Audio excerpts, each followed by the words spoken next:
Hello everyone, welcome back to this channel. I am Dr. Chetna Kumawat and we are understanding management of working capital. In this lecture, we will understand how to estimate working capital requirements. The most ticklish problem that is faced by the finance manager is the determination of amount of working capital required at a particular level of production. To solve this problem, estimates of future requirements of current assets and cash flows are made. With the help of these cash flows, future requirements and availability of cash for current assets are ascertained. For this purpose, a working capital forecast is prepared involving some calculations after taking into consideration the factors affecting working capital as we discussed in previous lectures. Thus, estimation of working capital is the determination of future cash requirements of a firm so that the liquidity of financial resources may be maintained. Following methods are generally used in estimating working capital for the future period. Number 1, percentage of sales method. Number 2, regression analysis method. Number 3, operating cycle method. Number 4, forecasting net current assets method, and number 5 is projected balance sheet method. Actually, there are only first 3 methods of estimating working capital requirements. The methods 4th and 5th are alternative forms of operating cycle method. Let us understand all the methods one by one. So, we will take the first method, which is percentage of sales method. When the relationship between sales and working capital over the year is found to be stable, then this relationship may be taken as a base for determining the working capital for the future. Thus, in this method, the working capital is determined on the basis of past experience.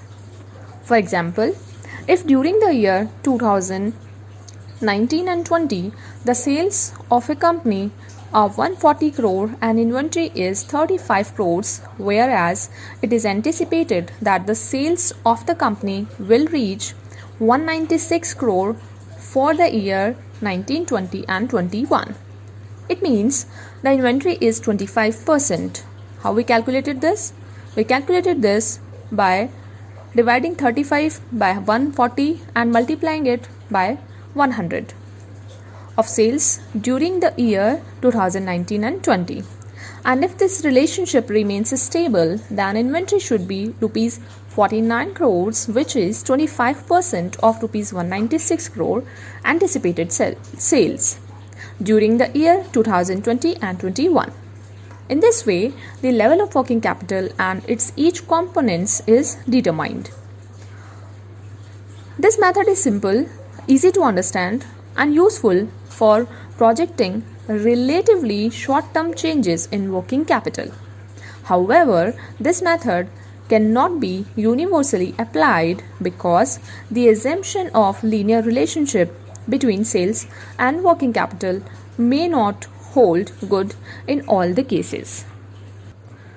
Regression analysis method. This is the second method. Regression analysis is a statistical technique applied for forecasting working capital requirements. It works only after establishing the average relationship between sales and working capital and its various components in the past years. In this regard, the method of least square is used. The relationship between sales and working capital is expressed by the following equation, which is y is equals to a plus bx, where x stands for sales and it is an independent variable, y stands for working capital level, it is dependent variable, a stands for intercept of the least square time with vertical axis, and b stands for slope of the time.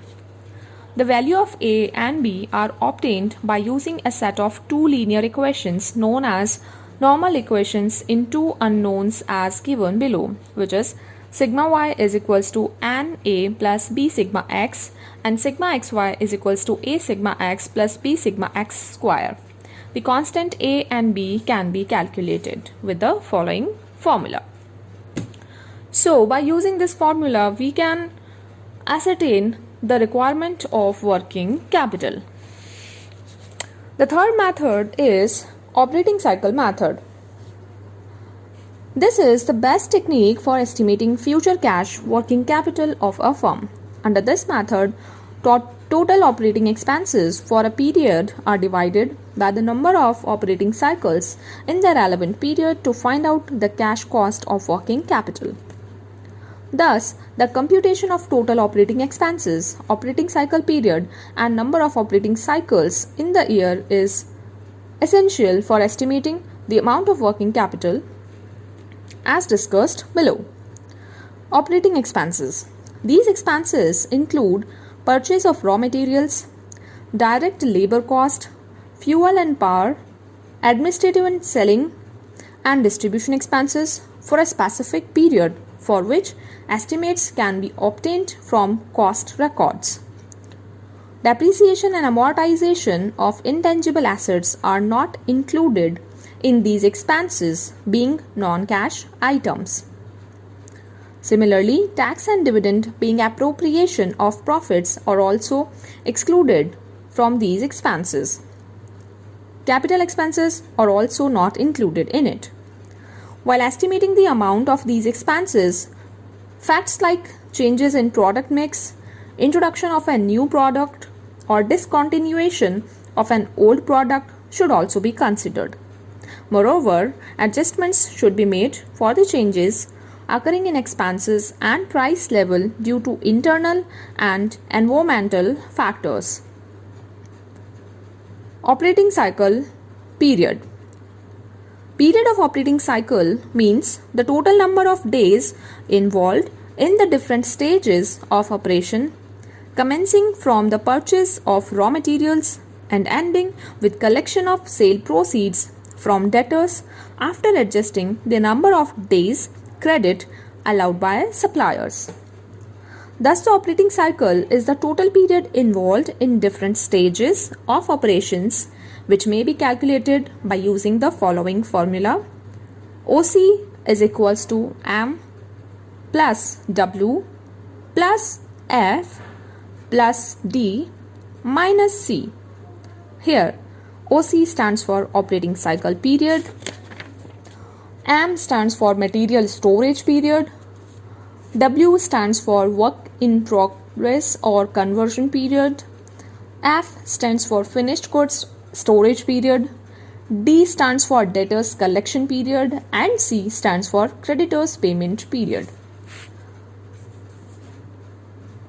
I am giving you some more details about M, W, F, D and C, how to calculate all these periods.